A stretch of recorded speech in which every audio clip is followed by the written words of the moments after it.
That's better. So, welcome to another round 1 game in the ESOC Grand Tour Season 3 2 Towns tournament. So we've got Yukietty spawning as the Germans, as the pink player, and as the blue Ottomans player, we've got Peladino. So Peladino's gone for a really moved town centre because you start up with your second one up here in the centre on this map. Yukietty's pretty much left his in the original spot. So Yukietty's actually gone for a fast hunting dogs upgrade. Well, Peladino is going to get a market and a mosque.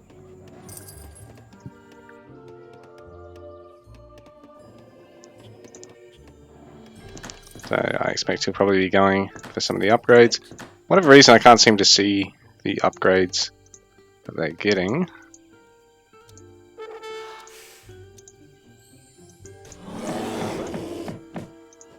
But Yukietty trying to steal a treasure of Peladino now.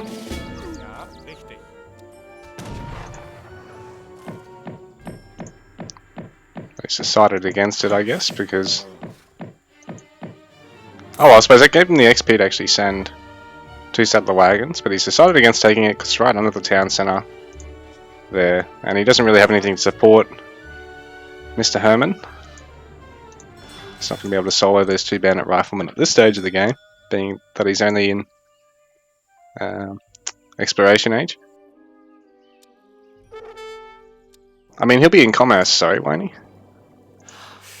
Yeah. Oh no, that's right, you do start in exploration. It's 2 towns. Sorry, I'm used to Empire Wars. Anyway, Peladino having taken one of the trading posts. For whatever reason, I can't bloody see what upgrades he's taken, which is a bit annoying because it's really important with Ottomans knowing what their unit cap on the settlers is and what their train time is, because they're all upgrades you've got to take out of the mosque. Given that they've got such a unique settler training mechanic where you don't actually have to queue them up or spend anything on them. They're trained automatically, but you've got to take upgrades to speed them up relative to the regular train time because they're a lot slower, and on top of that there is unit caps that you've got to upgrade to break through, which the other civs don't have to worry about. But it looks like Yuki's Explorer is snared against Peladino's at the moment. With some good micro there, he was able to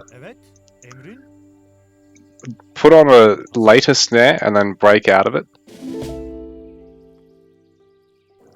Because basically if your opponent hits your Explorer first and you don't want to stick around, get off an attack and get away if you can. So basically time it as soon as he attacks in melee, you melee, and you can make a run for it. Because now he's snared. But it looks like Peladino is going to be able to get this nice food treasure up here. Yuki's going for a trading post. Because he hasn't actually got one yet, whereas Peladino's had that over him so far. But Yuki's managed to send a lot of settler wagons, and he did go for some early market techs. Although it looks like Peladino's added gang saw, so I didn't see whether or not he's added hunting dogs yet, but I would assume he probably has. It's hard not seeing the eco text for whatever reason. Is it because there's been a patch, so the replay's now old, so it won't show the text? Is that what the go is? Because it doesn't matter who I've got selected here. Normally, if you've got them selected, you can see everything. So I'm assuming it's just because this replay is now a patch old. I'm actually surprised it works at all, considering in AoE 4, when there's been a patch, it pretty much ruins every replay from patches prior.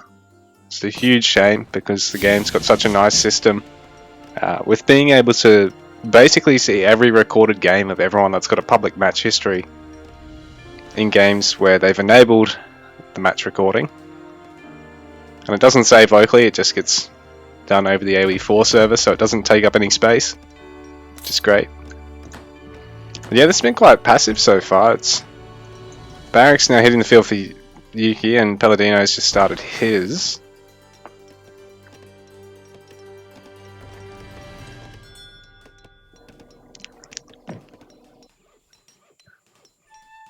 So pikemen being trained here for Yukietty.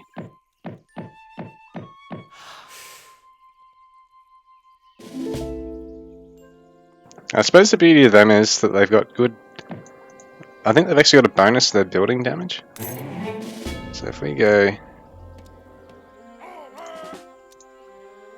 Oh no, he doesn't actually know about it. Well, I mean, he doesn't know which one, but I mean, obviously he knows because of the icon. So yeah, he's gonna have some Yulins from one of his cards. He's got the pikemen there, so he's got a nice comp for dealing with both nearly... I mean, with infantry and cav.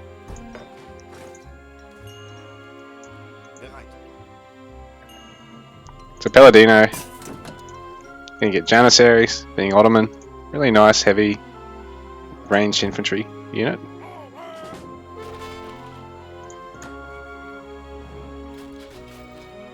It's not bad, 160 damage between the 5 of them per hit. Yeah, they've got good siege damage. Not that much more than the Janissaries, really. Yukietty hasn't got anything training out of the barracks now, so he's going to have to head back. And is he going to lose a villager here? Yes, he will lose one. In the meanwhile, he is going to get this trading post off Peladino, so that's been a good snipe with those opening pikemen. He's lost a villager for it though. So Yukietty's running Yulin straight past the Janissaries. Well, he's just baiting and delaying, because I mean he'd rather take 20 or 30 damage on them than drop a villager, I suppose. A settler. It's good for Yukietty. Not so great for Peladino, because Yukietty's now going to go up to 2 trading posts, and his opponent is only going to have, well, none at this stage now. So Yukietty just waiting on a bit of food, and he has gone for Castle Age already. Not Castle, sorry. Industrial? Was it? No, Fortress. Yeah, Fortress. He's going Fortress Age. Sorry, I'm not all that clued up on the ages because I'm used to AoE 2 and 4 and AoEO, where it's just bronze, silver, and gold. So a little run by here from Yukietty, but at the same time, there is a Legion of Janissaries there to defend. While this is going on, Peladino is going for a nice 100 food treasure. So they'll help him catch up a little bit.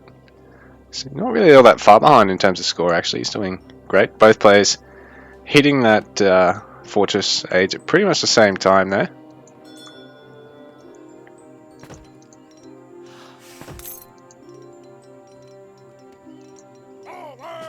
So I thought Yukietty was going to go for the trading post, but he decided not to. He was fighting his explorer around it, but must have decided to put the wood towards... Oh, he's added the stables. Maybe houses as well. But he doesn't actually have anything to fight Peladino's Janissaries at the moment. There's really none of that melee trades well into Janissaries. But Skirm's on the field now, so they do outrange Janissaries. They do have a little bit more damage versus infantry. So now Peladino walling up. Some war wagons have come out, so at least these guys will trade a little bit better against Janissaries and Falconets. And I mean, Yulin's great against Janissaries. What happened to the spears? Oh, they're here. The pikes, sorry.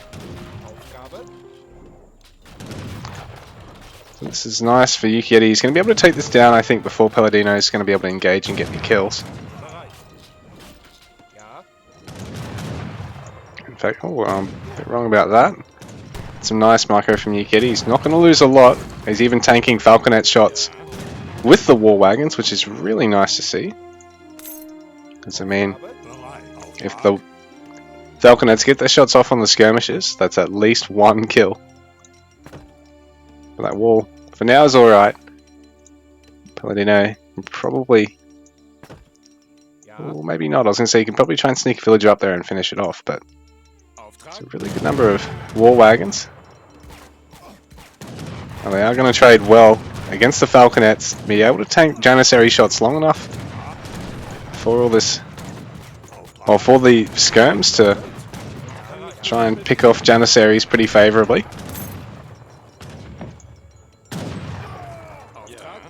Been saying that the melee, he's hesitant to engage the Janissaries because I think there's just that much there.